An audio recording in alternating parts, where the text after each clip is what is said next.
Reddy agenda ఎప్పుడు ఒక్కటే ఉంటది. మెట్రో భూములు ఆయన ఏ స్కీమ్ తెచ్చినా దాని వెనుక ఒక స్కామ్ మాత్రం పక్కా ఉంటది.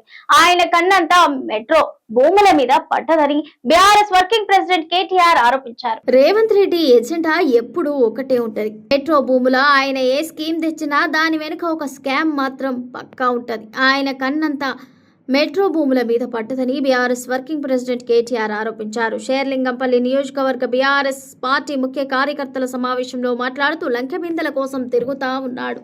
మెట్రో దగ్గర 280 ఎకరాల విలువైన భూములున్నాయి. సుమారు 30,000 కోట్ల విలువ చేసే భూములు. ఆయన అన్నదమ్ములకో బావమరుదులకో అల్లుడికో కట్టబెట్టేందుకే ఆ 280 ఎకరాల విలువైన భూములపై కన్నేసిండు. కాబట్టే ఇవాళ ఆ మెట్రోను స్వాధీనం చేసుకుని 14,000 కోట్ల భారం ప్రజల మీద రుద్ది ఆ భూములను అమ్ముకొని తనకు కావాల్సిన వాళ్లకు కట్టబెట్టే ప్రయత్నంలో రేవంత్ రెడ్డి ఉన్నాడని మండిపడ్డారు. చూడండి, రాబోయే రోజుల్లో ఎవరికి అమ్ముతాడో, ఎవరు కొంటారో, ఎట్లా అమ్ముతాడో చూస్తారన్నారు కేటీఆర్. కేసీఆర్ ప్రభుత్వం బ్రహ్మాండంగా 72 కిలోమీటర్ల మెట్రో కట్టింది. మెట్రోకు మొత్తం టెండర్ ప్రక్రియ పూర్తి చేసిందన్నారు కేటీఆర్. రాయదుర్గం షేర్లింగంపల్లి నియోజకవర్గం నుంచి ఎయిర్పోర్ట్ దాకా పోతూ మధ్యలో రాజేంద్రనగర్ దగ్గర 3 స్టాఫ్లు పెట్టి పట్టణం పెరుగుతోంది. ఇక్కడికి వెళ్లి అక్కడి దాకా ట్రాఫిక్ పెరుగుతోంది. మరి ఆ ట్రాఫిక్ సమస్య ఉండొద్దని చెప్పి 2023 జూన్ జూలై ప్రాంతంలో టెండర్ పూర్తి చేసి మొత్తం మెట్రో రెడీగా కొబ్బరికాయలు కొట్టి మొదలు పెట్టినాం. సీఎం రేవంత్ రెడ్డి రాగానే తీసుకున్న తుగ్లక్ నిర్ణయం ఎయిర్పోర్ట్ మెట్రో రద్దు. ఎయిర్పోర్ట్ మెట్రో ఎందుకు రద్దు చేస్తున్నావు నాయనా అంటే చెప్పడని కేటీఆర్ ఫైర్ అయ్యారు. ఇవాళ ఆ ఎయిర్పోర్ట్ మెట్రో కొనసాగి ఉంటే ఈ పాటికే పూర్తయిపోతుండే. 2 ఏళ్లలోనే పూర్తి కావాలని షరతు పెట్టినాం. అందులో ల్యాండ్ అక్విజిషన్ కూడా లేదు, భూసేకరణ సమస్య కూడా లేదు.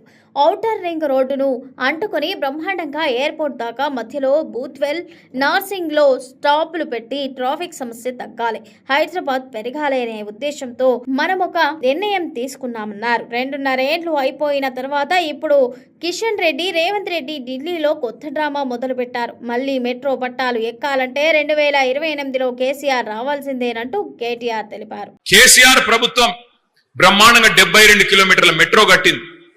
ఆ తర్వాత మొత్తం టెండర్ ప్రక్రియ పూర్తి చేసింది. మెట్రోకి రాయదుర్గం మీ షేర్లింగంపల్లి కాన్స్టిట్యున్సీ నుంచి ఎయిర్పోర్ట్ దాకా పోతూ మధ్యలో రాజేంద్ర నగర్ కాన్స్టిట్యున్సీలో కూడా 3 స్టాపులు పెట్టి ఇక్కడికెళ్ళి అక్కడ దాకా పట్టణం పెరుగుతున్నది, ట్రాఫిక్ పెరుగుతున్నది.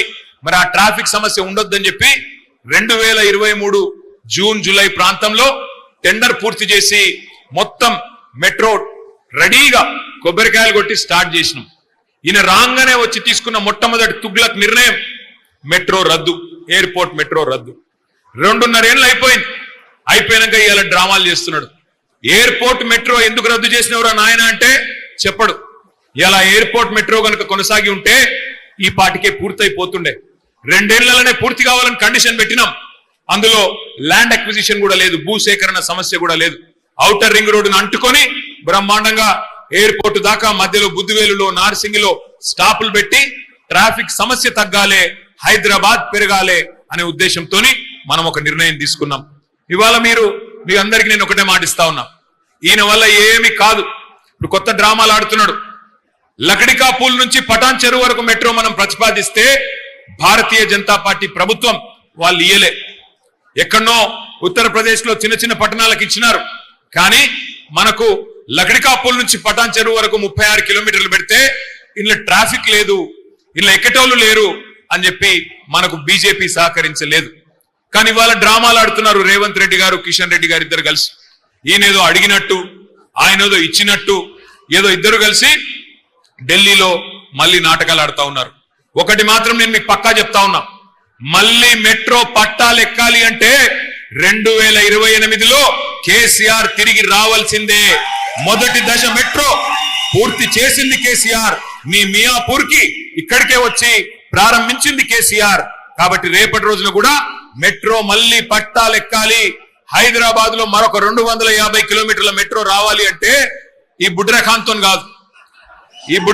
కాదు.